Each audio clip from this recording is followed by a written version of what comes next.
तो hello guys, आज हम आए हैं शॉप पे बाल हाल कटिंग करवाने। ये कान्हा की शॉप है अपने, जो आप कन्नो कन्ना बहुत अच्छी दाढ़ी कर रहा है साहब ने। दाढ़ी सेट ली है नहीं?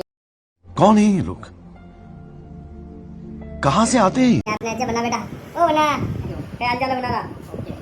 और कई दो शब्द बोलो। दो शब्द तो આપણે બાર્બર્સ ક્લબ પૂરી આટે એમબીએસ સ્કૂલ અમે દુકાન है આપણે બૈરી કાનો है બોઈડારો सब महिला मना करते આપણે સારા બાલ કટાવવાનો સારા સેવારો એક એક દાન મોકો દો आपने आशा હોય તો પછી दूसरी बार आओ। क्या बात है सर, क्या बात है सर, क्या बात, ये बात है। अरे सर क्या बात है। कन्ना लेथी दो शब्द बोल। पधारो। એક દંડે સેવારો મોકો દો એક દંડે 40 જણે જ આવજો પછી વેટિંગ કરી ચાલે ભાઈ।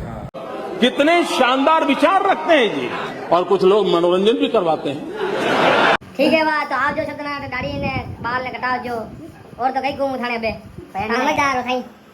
ठीक है वाह, अगला वीडियो में अपना मयूर एक शायरी केला जा हुन जोन है वाह। और वीडियो ने लाइक करो और कमेंट करो यार, थाना कमेंट नहीं आईरा है यार, कई करावे हां लेंबू सही रख नहीं सही रहा बसे। Sorry sorry sorry.